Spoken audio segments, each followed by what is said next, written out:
ಹರಿ ಓಂ ಲಕ್ಷ್ಮೀನಾರಾಯಣಂ ನತ್ವಾ ಪೂರ್ಣಬೋಧಾಧಿಕಾನ್ ಗುರೂನ್ ಕುರ್ಮಃ ಶ್ರೀಕೃಷ್ಣಗೀತಾಯಾಃ ಭಾಷ್ಯಾದ್ಯುಕ್ತಾರ್ಥಸಂಗ್ರಹಂ. ಗೀತಾವಿವೃತ್ತಿ ಪಾಠ 1ನೇ ಅಧ್ಯಾಯ 37ನೇ ಶ್ಲೋಕ. ತಸ್ಮಾನ್ನರ್ಹಾ ವಯಂ ಹಂತುಂ ಧಾರ್ತರಾಷ್ಟ್ರಾನ್ ಸಬಾಂಧವಾನ್ ಸ್ವಜನಂ ಹಿ ಕಥಂ ಹತ್ವಾ ಸುಖಿನಃ ಸ್ಯಾಮ ಮಾಧವ. ತಸ್ಮಾತ್ ನ ಅರ್ಹಾಹ ವಯಂ ಹಂತುಂ ಧಾರ್ತರಾಷ್ಟ್ರಾನ್ ಸ್ವಬಾಂಧವಾನ್ ಕೆಲವು ಕಡೆಗೆ ಪಾಠದ, ಸಬಾಂಧವಾನ್ ಅಂತ ಕೆಲವು ಕಡೆಗೆ ಪಾಠದ. ಸ್ವಜನಂ ಹಿ ಕಥಂ ಹತ್ವಾ ಸುಖಿನಃ ಸ್ಯಾಮ ಮಾಧವ. ಹೇ ಮಾಧವ, ಎಲೆ ಮಾಧವನೇ, ತಸ್ಮಾತ್ ತಸ್ಮಾತ್ ಅಂದ್ರ ಸೀದಂತಿ ಮಮ ಗಾತ್ರಾಣಿ ಇತ್ಯಾದಿನ ಉಕ್ತ ಉಪಪತ್ತಿ ಬಲಾತ್. ರಾಯರು ವಿವೃತ್ತಿಯೊಳಗ ನನ್ನ ಮತ್ತು ಕೈಕಾಲು ಒಣಗ್ಲಿಕ್ಕತ್ತಾವ, ಬಾಯಿ ಒಣಗ್ಲಿಕ್ಕತ್ತದ, ಮುಖ ಒಣಗ್ಲಿಕ್ಕತ್ತದ, ಎಲ್ಲ ಇದಾಗಿದೆ. ಇಷ್ಟೆಲ್ಲ ಕಾರಣಗಳಿದ್ದರಿಂದಾಗಿ ಸಬಾಂಧವಾನ್ ಧಾರ್ತರಾಷ್ಟ್ರಾನ್ ಹಂತುಂ ವಯಂ ನಾರ್ಹಾಹ, ಅವರನ್ನ ಬಂಧುಗಳಿಂದ ಸಹಿತರಾದ ದುರ್ಯೋಧನ ಮೊದಲಾದವರನ್ನ ಕೊಲ್ಲಲು ನಾವು ಯೋಗ್ಯರಲ್ಲ. ಅಲ್ರಿ, ಇದ್ಯಾಕೆ ಹೇಳಿದ ಮತ್ತೀಗ? ಯಾಕೆ ಹೇಳಿದ ಇದನ್ನ? ನನಗೆ ಕೊಲ್ಲಿಕ್ಕೆ ಇಚ್ಛಾ ಇಲ್ಲ ಆಗ್ಯದಂತ ಹೇಳ್ಬಿಟ್ಟಿದ, ಮತ್ತೆ ಯಾಕೆ ಇದನ್ನು ಹೇಳಿದ ಅಂದ್ರೆ ಅದಕ್ಕೆ ಹೇಳ್ತಾರೆ. ಆತತಾಯಿನ ಮಾಯಾಂತಂ ಹನ್ಯಾದೇವ ವಿಚಾರಯನ್ ನಾತತಾಯಿವ ದೇದೋಷೋ ಹಂತುರ್ಭವತಿ ಕಶ್ಚನ ಇತ್ಯುಕ್ತೆ ತೇಷಾಂ ಆತತಾಯಿತ್ವೇನ ಹಂತವ್ಯತೆಯ ಪ್ರಾಪ್ತತ್ವೇಪಿ ತದ್ಹನನ ಪ್ರಸಕ್ತಿಯ ಬಂಧೂನಾಪಿ ಹನ್ನ ಪ್ರಾಪ್ತೇ ನ ಹಂತುಂ ವಯಂ ಯೋಗ್ಯಾಃ ಇತಿ ಭಾವಃ. ಎಷ್ಟು ಮನೋಹಾರಿಯಾದ ವಿಶ್ಲೇಷಣೆ ರಾಯರದು. ಅರ್ಜುನನ ಚಿಂತನೆ ಎಷ್ಟು ಚಂದ. ಹೌದು, ಪಾಪಮೇವ ಆಶ್ರಯದಸ್ಮಾನ್ ಅಸ್ಮಾನ್ ಹತ್ವೈತಾನ್ ಆತತಾಯಿನಃ ಅಂತ 36ನೇ ಶ್ಲೋಕದಲ್ಲಿ ಇವರು ಆತತಾಯಿಗಳು ಎಂದು ಕರೆಸಿಕೊಂಡಿದ್ದಾರೆ. ಅಗ್ನಿದಃ ಗರದಶ್ಚೈವ ಶಸ್ತ್ರಪಾಣಿರ್ಧನಾಪಃ ಕ್ಷೇತ್ರಧಾರಾಪಹಾರಿ ಚ ಷಡೇತೇ ಹ್ಯಾತತಾಯಿನಃ. ಇವರು ಆತತಾಯಿಗಳು ಅಂತ ಕರೆಸಿಕೊಂಡಾರ. ಅಲ್ಲಪ್ಪ, ಶಾಸ್ತ್ರದಲ್ಲಿ ಅವೇನಂತಾನ, ಆತತಾಯಿಗಳಾದವರನ್ನ ಕೊಂದರೆ ಪಾಪ ಬರ್ತದೆ ನನಗೆ ಅಂತಂದವ. ಎಂಥ ಪಾಪ ಅದು? ಪರಲೋಕದಲ್ಲಿ ದುಃಖಕ್ಕೆ ಕಾರಣವಾದ ಪಾಪ ಆತತಾಯಿಗಳಾದ ದುರ್ಯೋಧನಾದಿಗಳನ್ನು ಕೊಂದರೆ ಬರ್ತದೆ ಅಂತ. ಅಲ್ಲ, ಸ್ಮೃತಿ ವಾಕ್ಯ ಏನು ಹೇಳ್ತದೆ ಅಂದರೆ, ಆತತಾಯಿನ ಮಾಯಾಂತಂ ಹನ್ಯಾದೇವ ವಿಚಾರಯನ್. ನಮ್ಮ ಎದುರಿಗೆ ಆತತಾಯಿ ಬಂದಿದ್ದ ಅಂತಂದ್ರೆ ಒಂದು ಕ್ಷಣ ವಿಚಾರ ಮಾಡದೇನೆ ಕೊಂದೇ ಬಿಡಬೇಕು. ಅಲ್ರಿ, ಕೊಂದ್ರೆ ಪಾಪ ಬರೋದಿಲ್ವಾ? ನಾತತಾಯಿ ವಧೇ ದೋಷೋ ಹಂತುರ್ಭವತಿ ಕಶ್ಚನ. ಕೊಂದವನಿಗೆ ಯಾವ ಪಾಪವೂ ಅಂಟುವುದಿಲ್ಲ. ಆತತಾಯಿಯಾಗಿ ಬಂದವನನ್ನ ಕೊಂದ್ರೆ ಏನೂ ಪಾಪ ಬರೋದಿಲ್ಲ. ನೋಡು, ಕಳ್ಳ ಬಂದಿದ್ದಾನೆ ನನ್ನ ಎದುರಿನಲ್ಲಿ, ಅವ ನನಗೆ ಕೊಲ್ಲಬೇಕು ಅಂತ ಬಂದಿದ್ದಾನೆ. ಅವನ ಕಡೆಯಿಂದ ತಪ್ಪಿಸಿಕೊಂಡು ನಾನು ಹೊಡೆತದಲ್ಲಿ ಅವನನ್ನು ಕೊಂದ್ರೆ ಅದು ಪಾಪವ, ದೋಷವ? ರಕ್ಷಣೆ ಮಾಡಿಕೊಂಡದಕ್ಕೆ ಗುಣ ಅದು. ಅಂದ ಮೇಲೆ ಆತತಾಯಿಗಳಾಗಿರುವಂಥವ್ರು ಬಂದರೆ ಹಿಂದು ಮುಂದೆ ವಿಚಾರ ಮಾಡದೇನೆ ಕೊಲ್ಲಬೇಕು. ಕೊಂದ್ರೆ ಕೊಂದವನಿಗೇನು ಪಾಪ ಇಲ್ಲ ಅಂತ ಸ್ಮೃತಿ ವಾಕ್ಯ ಇದ್ದಾಗ, ಧರ್ಮಶಾಸ್ತ್ರ ಇದ್ದಾಗ, ಅರ್ಜುನ ಅದು ಹೆಂಗೆ ನೀನು ಆತತಾಯಿಗಳನ್ನ ಕೊಂದ್ರೆ ಪಾಪ ಬರ್ತದೆ ಅಂತ ಹೇಳಿದಿ ಅಂತ ಕೃಷ್ಣ ಕೇಳಿಗೇಳ್ಯಾನ ಅಂತ ಉತ್ತರ ತಾನೇ ರೆಡಿ ಮಾಡ್ಕೊಂಬಿಟ್ಟ. ಶುರುವಾಯ್ತು ನೋಡು ಕೋಟಿಕ್ರಮ. ಇಲ್ಲಿ ಒಳಗೆ ಏನು ಕಲ್ಪನಾ ಬಂತ? ಕೋಟಿಕ್ರಮ ಹೆಂಗೆ ಶುರುವಾಯಿತು ಅಂತ ತಿಳ್ಕೊಂಡು ಹಿಂದಿನ ಶ್ಲೋಕದಾಗಂತಾನ ನಿಹತ್ಯ ಧಾರ್ತರಾಷ್ಟ್ರ ಅನ್ನ ಕಾಪ್ರೀತಿ ಸ್ಯಾಜ್ಜನಾರ್ದನ. ಅವನು ಕೊಂದ್ರೆ ಏನು ಸುಖ ಅದಪ್ಪ ಕೃಷ್ಣ? ಪಾಪಮೇವಾಶ್ರಯದಸ್ಮಾನ್ ಹತ್ವೈತಾನ್ ಆತತಾಯಿನಃ. ಇಂಥ ಆತತಾಯಿಗಳನ್ನು ಕೊಂದ್ರೆ ಪಾಪನೇ ಬರ್ತದೆ. ಅಲ್ಲೋ ಅರ್ಜುನ, ತಲೆ ಇಟ್ಕೊಂಡು ನೀನು ಆತತಾಯಿನ ಮನ್ಯಾದೇವ ವಿಚಾರ ಏನಂತ ತಿಳ್ಕೊಂಡು ಹೇಳಿ ಆತತಾಯಿಗಳಾದರೆ ಬಂದರೆ ಕೊಲ್ಲಬೇಕು ಅಂತ ನಿಯಮ ಇದೆ, ಕೊಂದವನಿಗೆ ಪಾಪ ಇಲ್ಲ ಅಂತಿದೆ, ಅದೇಂಗಂತ ಇದ್ದಿ? ಕೃಷ್ಣ ಕೃಷ್ಣ ಕೃಷ್ಣ ಒಂದೇ ದೃಷ್ಟಿ ಕಾಣ್ತಾ ಇದೆಯಲ್ಲಪ್ಪ ಕೃಷ್ಣ ನಿಂಗೆ. ಯಾಕೆ? ಅವರು ಆತತಾಯಿಗಳ ಜೊತೆಗೆ ಬಂಧುಗಳೂ ಆಗಿದ್ದಾರಲ್ಲ. ಬಂಧುಗಳನ್ನ ಕೊಂದಾಗ ಪಾಪ ಬರುವುದಿಲ್ವೇ? ಆತತಾಯಿಗಳನ್ನ ಕೊಂದ್ರೆ ಪಾಪ ಇಲ್ಲ ಅಂತ ಹೇಳಿದ ವಾಕ್ಯವು ಬಂಧುಗಳನ್ನ ಕೊಂದ್ರೆ ಪಾಪ ಇದೆ ಅಂತ ಹೇಳಿದ್ದನ್ನು ಯಾಕೆ ಬರ್ತಿದ್ದೀವಿ? ಆದ್ದರಿಂದ ತಸ್ಮಾನ್ನರ್ಹಾ ವಯಂ ಹಂತುಂ ಧಾರ್ತರಾಷ್ಟ್ರಾನ್ ಸಬಾಂಧವಾನ್ ಸ್ವಜನಂ ಹಿ ಕಥಂ ಹತ್ವಾ ಸುಖಿನಃ ಸ್ಯಾಮ ಮಾಧವ. ಅಂದರೆ ಅರ್ಜುನನ ತಲೆಯಲ್ಲಿ ಆತತಾಯಿತ್ವ ಹೆಚ್ಚೋ ಬಂಧುತ್ವ ಹೆಚ್ಚೋ ತಕಳಿ ತೂಕ ಹಾಕ್ಲಿಕ್ಕೆ ತಾರೀಗವ. ಬಂಧುಗಳು ಅನ್ನೋದಕ್ಕಾಗಿ ನಾವು ಅವರನ್ನ ಬಿಟ್ಟು ಬಿಡಬೇಕಾ, ಆತತಾಯಿಗಳು ಅನ್ನೋದಕ್ಕೆ ಕೊಲ್ಬೇಕಾ? ಇದು ಡೋಲಾಯಮಾನವಾಯ್ತು. ಈಗ ಹೆಂಗ ವೇದವ್ಯಾಸರು ಹೆಂಗೆ ತಂದಿಳಿಸಿ ನೋಡೋಣ ಶ್ಲೋಕಗಳಾಗ. ತಸ್ಮಾತ್ ಸೀದಂತಿ ಮಮ ಗಾತ್ರಾಣಿ ಇತ್ಯಾದಿನ ಉಕ್ತ ಉಪಪತ್ತಿ ಬಲಾತ್ ಸಬಾಂಧವಾನ್ ಧಾತರಾಷ್ಟ್ರಾನ್ ಹಂತುಂ ವಯಂ ನಾರ್ಹಾಹ. ಅಲ್ಲೋ ಆತತಾಯಿನ ಮಾಯಾಂತಂ ಅನ್ಯಾ ದೇವಾ ವಿಚಾರಯನ್ ನಾತತಾಯಿ ವದೋ ದೋಷೋ ಅಂತರ್ಭವತಿ ಕಶ್ಚನ ಇತ್ಯುಕ್ತೆ ತೇಷಾಂ ಆತತಾಯಿತ್ವೇನ ಹಂತವ್ಯತೆಯ ಪ್ರಾಪ್ತತ್ವೇಪಿ ಕೊಲ್ಲಬೇಕು ಅಂತಾಗಿದ್ರೂ ಕೂಡ ತದ್ಧರನ ಪ್ರಸಕ್ತಿಯ ಆತತಾಯಿಗಳನ್ನು ಕೊಲ್ಲುವ ಸಂದರ್ಭದಲ್ಲಿ ಬಂಧೂನಾಮಪಿ ಹನನ ಪ್ರಾಪ್ತೇಹೇ ಅವರು ಬಂಧುಗಳೂ ಅಲ್ವಾ, ಅದಕ್ಕೆ ಧಾರ್ತರಾಷ್ಟ್ರಾನ್ ಸಬಾಂಧವಾನ್ ನ ಹಂತಂ ವಯಂ ಯೋಗ್ಯಾ ಅಂತವ್ರನ್ನ ಕೊಲ್ಲಕ್ಕಿಲ್ಲ. ಅಲ್ಲಪ್ಪ, ಬಂಧುತ್ವೇಪಿ ಆತತಾಯಿ ಸಂಬಂಧಿತ್ವ ತೇಪಿ ಬಂಧುಜನ ಹಂತವ್ಯಾ ಇತ್ಯಾಹ. ಅಲ್ಲೋ, ಅವರು ಬಂಧುಗಳಾಗಿದ್ರೂ ಕೂಡ ಆತತಾಯಿಗಳ ಸಂಬಂಧಿಕರವರು. ಈಗ ಸ್ವಬಾಂಧವಾನ್ ಧಾರ್ತರಾಷ್ಟ್ರ ಜೊತೆಗಿದ್ದವ್ರು, ಹೌದಪ್ಪ ಕೃಷ್ಣ ದುರ್ಯೋಧನಾದಿಗಳನ್ನು ಕೊಲ್ಲಬಹುದು ಅಂತ ಇಟ್ಕೋ, ಭೀಷ್ಮ ದ್ರೋಣಾದಿಗಳನ್ನು ಹೆಂಗೆ ಕೊಲ್ಲಬೇಕಪ್ಪ? ಅವರಂತರೂ ಆತಾಯಿಗಳಲ್ಲ. ಮತ್ತ ಅಂದ್ರೆ ಆತತಾಯಿಗಳ ಸಂಬಂಧಿಕರಾದದ್ರಿಂದ ಅವರೂ ಕೂಡ ಹಂತವ್ಯ ಇವ. ಕೃಷ್ಣನ ಸಿದ್ಧಾಂತ ಆತತಾಯಿಗಳನ್ನು ಕೊಲ್ಲಬೇಕು ಎಂಬುದು ಜಗತ್ ಸಿದ್ಧಾಂತ. ಆತತಾಯಿಗಳ ಜೊತೆಗೆ ಕೈ ಜೋಡಿಸಿದವರನ್ನ ಆತತಾಯಿಗಳಂತೆ ಟ್ರೀಟ್ ಮಾಡಬೇಕು.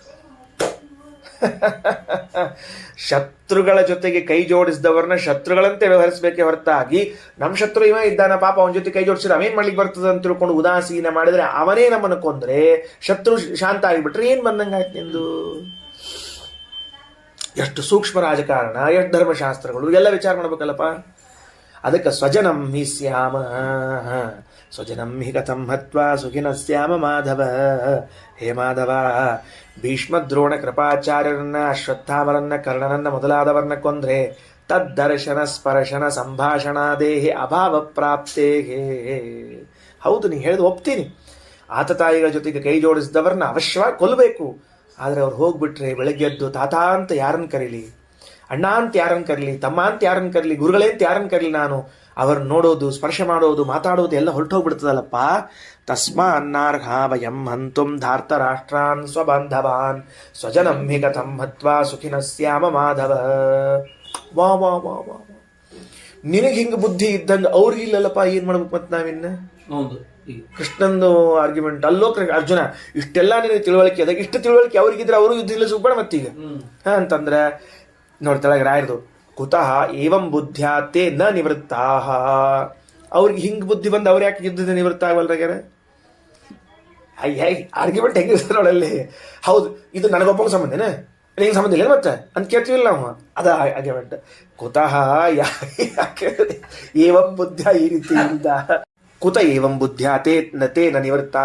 ಇದೇ ಬುದ್ಧಿಯಿಂದ ಧೃತರಾಷ್ಟ್ರ ದುರ್ಯೋಧನಾದಿಗಳು ಯಾಕೆ ಯುದ್ಧದಿಂದ ನಿವೃತ್ತರಾಗ್ತಿಲ್ಲ ಅಂದ್ರೆ ಯದ್ಯಪೇತೇನ ಪಶ್ಯಂತಿ ಲೋಭೋಪಹತ ಚೇತಸಃ ಕುಲಕ್ಷೇಕೃತಂ ದೋಷಂ ಮಿತ್ರದ್ರೋಹೇ ಚ ಪಾತಕಂ. ಏತೆ ದುರ್ಯೋಧನಾದಯಃ ರಾಜ್ಯಲೋಭೇನ ಉಪಹತ ಚೇತಸಃ ನಷ್ಟಧರ್ಮಜ್ಞಾನಾಃ. ಅಲ್ಲೇನಾಗಿದಂದ್ರೆ ರಾಜ್ಯದ ಲೋಭ ಧರ್ಮಜ್ಞಾನವನ್ನು ಪೂರ್ಣ ಹಾಳು ಮಾಡಿ ಹಾಕ್ಬಿಡ್ತದೆ. ನಮ್ಮಲ್ಲಿ ಲೋಭ ಅನ್ನೋದು ಧರ್ಮವನ್ನು ಹಾಳು ಮಾಡ್ತದೆ. ಅಲ್ಲಿ ಪ್ರಸಿದ್ಧ ದೃಷ್ಟಾಂತ ಶ್ಲೋಕ, ಪ್ರಸಿದ್ಧ ಶ್ಲೋಕ. ಲೋಭೋಪಹತ ಚೇತಸಃ, ಲೋಭದ ಪ್ರಭಾವ ಎಷ್ಟದ ಅಂದ್ರೆ ಧರ್ಮವನ್ನ ಕೆಳಕ್ಕೆ ಪಾತಾಳಕ್ಕೆ ಹಾಕಿ ತುಳಿತದ. ಧರ್ಮ ಪಾಪ ಅಸಹಾಯ ಆಗ್ಬಿಡ್ತದೆ, ವಿಕಲಾಂಗ ಆಗ್ಬಿಡ್ತದೆ ಲೋಭದ ಮುಂದೆ. ಆಶಾನೇ, ಲೋಭದ ಆಶಾನೇ. ಆಶಾದ ಮುಂದೆ ಧರ್ಮ ಅನಾಥ ಆಗಿಬಿಡ್ತದೆ, ಹೆಲ್ಪ್ಲೆಸ್ ಆಗಿ ಎರಡೂ ಕೈ ಎತ್ಬಿಡ್ತದೆ. ಯಮೋ ನಿಹಂತ ಅಂತ ಹೇಳಿ ಅರ್ಜುನ ಆ ಮನಸ್ಸಿನೊಳಗಿದ್ದ ಭಾಗ ಹೆಂಗದ ನೋಡಿ. ಇಂದ್ರದೇವರಾಗಿ ಎಷ್ಟು ಉತ್ತಮ ವಿಚಾರಗಳನ್ನು ಮಾಡ್ಲಿಕ್ಕೆ ತಾನಂಬೋದು ಒಂದು ಮುಖ ತಿಳಿತದೆ ನಮಗೆ. ದೇವತಾ ಯೋಗ್ಯತಾ ಎಷ್ಟು ದೊಡ್ಡದಿರ್ತದೆ ಅಂತಕೊಂಡು ಹೇಳಿ ಕೃಷ್ಣ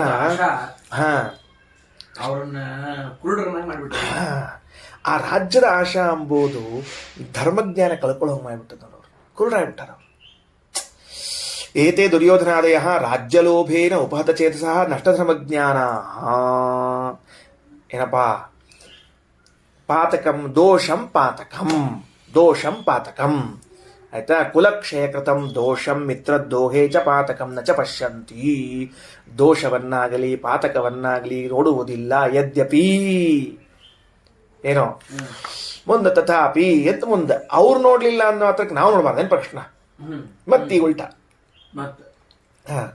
ಇದು ಲೋಭ ಉಪಹತ ಚೇತಸಃ. ಹೌದು, ಲೋಭ ಉಪಹತ ಚೇತಸಃ ಬಿಡಿಸ್ಬೇಕು. ಹೌದು, ಇಲ್ಲ ಅಂದ್ರೆ ಸಮಸ್ತ ಪದ ಅದು. ಲೋಭೋಪಹತ ಚೇತಸಃ ಅಂತದ ಒಂದೇ ಪದ ಅದು. ಚೇತಸಃ ಎಂಬುದು ಕುಲಕ್ಷಯ ಕೃತಂ ಅನ್ನೋದು ಒಂದೇ. ಕುಲಕ್ಷಯ ಕೃತಂ ದೋಷಂ, ಸಂಪೂರ್ಣವಾದ ಕುಲದ ನಾಶ ಆಗುವಂತಹ ಪಾತಕವನ್ನು ನೋಡ್ತಾ ಇಲ್ಲ. ಮಿತ್ರದ್ರೋಹೇಚ ಪಾತಕಂ, ಮಿತ್ರದ್ರೋಹ ಆಗ್ಲಿಗತ್ತದಂಬೋ ಪಾಪವನ್ನು ನೋಡ್ತಿಲ್ಲ ಅವರು. ಮಿತ್ರದ್ರೋಹ ಯಾರು? ಯುದ್ಧ ಭೂಮಿಯಲ್ಲಿ ಇದ್ದವರೆಲ್ಲರೂ ಯಾರ್ಯಾರಿಗೂ ಮಿತ್ರ ಇರ್ತಾರೆ. ಯುದ್ಧ ಕಾಲದಾಗ ಅವ್ರನ್ನ ಕೊಂದ್ರೆ ಮಿತ್ರದ್ರೋಹ ಆಗ್ಲಿಲ್ವೇನು? ಹಿಂಗ ಅಂದ್ರೆ ಇವ್ರವ್ರಾಗ್ಬೇಕಾಗಿಲ್ಲ.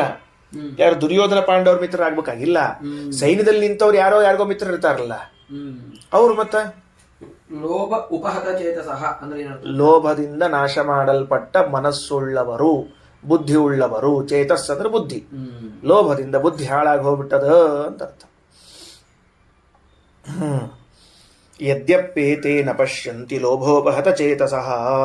ನನ್ನಂಗೆ ಅವ್ರಿಗೆ ಯಾಕೆ ಬುದ್ಧಿ ಇಲ್ಲ ಅಂದ್ರೆ ರಾಜ್ಯದ ಲೋಭದಿಂದ ಧರ್ಮಜ್ಞಾನ ಕುಂಠಿತವಾಗಿ ಬಿಟ್ಟದ. ಅದು ಎಷ್ಟು ಕುಂಠಿತ ಆಗಿದೆ ಅಂದ್ರೆ ಇಡೀ ಕುಲ ನಾಶ ಆಗ್ಲಿಕ್ಕತ್ತದ. ಆ ಪಾತಕ, ಆ ಒಂದು ಪಾಪವನ್ನು ಅಂಟಿಸಿಕೊಂಡು ಹೋಗ್ಬೇಕು. ಮಿತ್ರದ್ರೋಹದ ಪಾಪವನ್ನು ಅಂಟಿಸಿಕೊಂಡು ಹೋಗ್ಬೇಕಲ್ಲಪ್ಪ. ಯದ್ಯಪಿ ಇಷ್ಟ ಗೊತ್ತಿಲ್ಲ ಅಂತಾದರೂ ಕೂಡ 39 ಕಥಂ ನ ಜ್ಞೇಯಮಸ್ಮಾಭಿಃ ಪಾಪಾದಸ್ಮಾನ್ ನಿವರ್ತಿತುಂ ಕುಲಕ್ಷಯ ಕೃತಂ ದೋಷಂ ಪ್ರಪಶ್ಯದ್ಭಿರ್ಜನಾರ್ದನ. ಹೇ ಜನಾರ್ದನ, ತಥಾಪಿ ಹಾಗಿದ್ದರೂ ಕೂಡ ಜನನರಹಿತ ಸಂಸಾರಾರ್ಧನ ಕುಲಕ್ಷಯ ಕೃತಂ ದೋಷಂ ಪ್ರಪಶ್ಯದ್ಭಿಃ, ನಮ್ಮ ಇಡೀ ಕುಲ ನಾಶ ಆಗೋಗ್ತದೆ ಎಂಬುವಂತಹ ಪಾತಕವನ್ನ ಕಂಡಿದ್ರೂ ಅಸ್ಮಾಭಿಃ ಅಸ್ಮಾತ್ ದೋಷ ನಿವರ್ತಿತುಂ ಕಥಂ ನ ದೇಯಂ, ನಾವು ತಿಳಿದವರು ಇಂತಹ ಪಾಪ ಮಾಡ್ಬೇಕ? ಅದು ದೂರ ಸರಿಬೇಕು ಬೇಡ. ಮತ್ತೆ ನಾವು ಕಥಂ ನ ಜ್ಞೇಯಮಸ್ಮಾಭಿಃ, ಒಂದು ಶಬ್ದ ನೋಡಿ ಎಷ್ಟು ಚಂದದ. ಎಲ್ಲಾ ಕಡೆ ಬಹುವಚನ ಹಾಕೋದ್ ಬಂದ ಅರ್ಜುನ, ಎಲ್ಲೂ ಏಕವಚನ ಆಡಿಲ್ಲ. ನಾರ್ಹ ವಯಂ ಹಂತುಂ ನೇಯಮಸ್ಮಾಭಿಃ. ಕೃಷ್ಣ ಅಕಸ್ಮಾತ್ತಾಗಿ ಹಿಂಗೆ ಕೇಳಿದ್ರೆ, ಅಲ್ಲೋ ಇದು ನಿನ್ನ ಸ್ವಂತ ಡಿಸಿಷನ್ ತಗೊಳಿಕತ್ತೀಯೋ ಯುದ್ಧ ಬಿಡಬೇಕು ಅಂತ ಹೇಳಿ ನಿಮ್ಮ ಅಂತಮದ ಡಿಸಿಷನ್ ಅಂದ್ರೆ ನಮ್ಮ ಎಲ್ಲರ ಅಭಿಪ್ರಾಯವೂ ಇದೇ ಅಂತ ಬಹುವಚನ ಮಾತಾಡಿದ.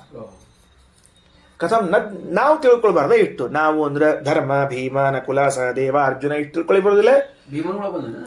ಎಲ್ಲಾರು ತಗೊಂಡ್ಬಿಟ್ಟ ನೀವ ಅಂದ್ರೆ ಅರ್ಜುನ ಕೃಷ್ಣ ಎಲ್ಲರ ಅಲ್ಲೋ ಇದು ನಿನ್ನ ಸಿಂಗಲ್ ಒಪಿನಿಯನ್ನೋ ಮತ್ತೆಲ್ಲ ನಿನ್ನ ವೈಯಕ್ತಿಕ ಅಭಿಪ್ರಾಯ ಏನ್ ಮಾಡಬೇಕು ಅಂದ್ರೆ ವಯಂ, ನಾವೇನ್ ತಗೊಂಡ್ರು ಅಷ್ಟರು ಒಮ್ಮೆ ನಿರ್ಧಾರ ತಗೋತೀವಿ ನಾವು. ಅದಕ್ಕೆ ಅಸ್ಮಾಭಿಹಿ ನಮ್ಮಿಂದ.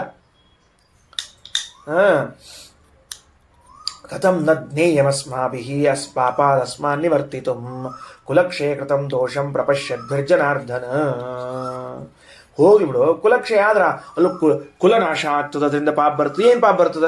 ಏನ್ ದೋಷ, ಏನ್ ತಪ್ಪಾಗ್ತದೆ ಹೇಳೋಣ? ಕುಲದೋಷ ಆದ್ರೆ ಅಂದ್ರೆ ಕುಲಕ್ಷಯೇ ಪ್ರಣಶ್ಯಂತಿ ಕುಲಧರ್ಮ ಸನಾತನಾ ಧರ್ಮೇನಷ್ಟೇ ಕುಲಂ ಕೃಷ್ಣಂ ಅಧರ್ಮೋಭಿಭವತ್ಯುತ. ಆಯ್ತು, ಮುಂದೆ ಪೂರ್ಣ ಸತ್ಯ ನಾಶ ಅಂತಾನೆ. ಕಹ ಕುಲಕ್ಷಯಕೃತ ದೋಷ ಇತ್ಯತಃ ಕುಲಕ್ಷಯ ಇತಿ. ಸನಾತನಾಃ ಪರಂಪರ ಪ್ರಾಪ್ತಾಃ ಕುಲಧರ್ಮಾಃ ಕ್ಷತ್ರಿಯಾದಿ ಕುಲಧರ್ಮಾಃ. ಪರಂಪರಾ ಪ್ರಾಪ್ತವಾದ ಕ್ಷತ್ರಿಯ ಕುಲಧರ್ಮಗಳೆಲ್ಲವೂ ಕೂಡ ಹೋಗ್ಬಿಡುತ್ತಾವ. ಧರ್ಮೇ ನಷ್ಟೇ ಕುಲಂ ಕೃತ್ಸ್ನಂ ಅವಶಿಷ್ಟಂ ಕೃತ್ಸ್ನಮಪಿ ಕುಲಧರ್ಮ ಅಭಿಭವತಿ ಅಧರ್ಮ ಆಕ್ರಾಂತಂ ಭವತಿ. ಆ ಸನಾತನವಾದ ಕುಲಧರ್ಮಗಳೆಲ್ಲವೂ ಹೋದ ಮೇಲೆ ಇನ್ನು ಉಳ್ಕೊಂಡೇನು ಅದೇನು ಅಲ್ಪ ಸ್ವಲ್ಪ ಉಳ್ಕೊಂಡದ ಕುಲಧರ್ಮವು, ಅದು ಅಧರ್ಮದಿಂದ ಆಕ್ರಾಂತವಾಗಿ ಬಿಡುತ್ತದೆ, ಮುಗಿದೋತು. ಏನ ತಿಳಿತೇನೋ ವಿಷಯ ತಿಳಿತು. ಉತ ಶಬ್ದೋ ಅಪ್ಯರ್ಥೆ.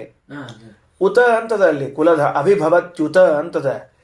ಕೃಷ್ಣಂ ಅಧರ್ಮ ಅಭಿಭವತಿ ಅಪಿ. ಅಪಿ ಅಂದ್ರೆ ಅವಶಿಷ್ಟಂ ಅಪಿ ಕೃಷ್ಣಂ. ಇನ್ನು ಅಲ್ಪ ಸ್ವಲ್ಪ ಏನು ಉಳ್ಕೊಂಡದ ಅಂತದ ಅದು ಕೂಡ ಅಧರ್ಮದಿಂದ ಆಕ್ರಮಿಸಿ ಹೋಗ್ಬಿಡ್ತದ. ಈಗ ನಾವು ಯುದ್ಧ ಮಾಡ್ತೀವಿ, ಯುದ್ಧಕ್ಕೆ ಬಂದು ನಿಂತವ್ರು ಏನು ಈ ತಲೆಮಾರುಗಳವ ಸನಾತನ ಧರ್ಮಗಳೆಲ್ಲ ಪರಿಪಾಲನೆ ಮಾಡ್ಕೊಂಡ್ ಬಂದವ್ರು ಇರ್ತಾರೆ, ಎಲ್ಲ ಸತ್ತು ಹೋಗ್ಬಿಡ್ತಾರೆ. ಸತ್ತು ಹೋದ್ಮೇಲೆ ಇನ್ನು ಕುಲಧರ್ಮ ಪರಿಪಾಲನೆ ಮಾಡೋರು ಯಾರು? ಏನೋ ಹಂಗ ಹಿಂಗ ಆ ಕಡೆ ಒಂಚೂರು ಉಳ್ಕೊಂಡದ ಅಂತ ಅಂದ್ಕೊಂಡ್ರು ಕೂಡ ಅದು ಅಧರ್ಮದಿಂದ ಅಭಿಭವ ಆಗಿಬಿಡ್ತದೆ, ಸೋತೋಗ್ಬಿಡ್ತದೆ. ಅದು ಹೋಗ್ತದೆ. ಅದಕ್ಕೆ ಕುತ ಶಬ್ದ ಅದೂ ಕೂಡ ಹೋಗ್ಬಿಡ್ತದ. ಉಳಿದದ್ದಷ್ಟು ಕೂಡ ಹೋಗ್ಬಿಡ್ತದ ಅಂತ ಹೇಳಿಕತ್ತಾರ. ಕುಲಕ್ಷಯೇ ಪ್ರಣಶ್ಯಂತಿ ಕುಲಧರ್ಮ ಸನಾತನಾಃ ಧರ್ಮೇನಷ್ಟೇ ಕುಲಂ ಕೃಷ್ಣಂ ಅಧರ್ಮೋಪಿ ಭವತ್ಯುತ. ಶ್ರೀಕೃಷ್ಣಾರ್ಪಣಮಸ್ತು.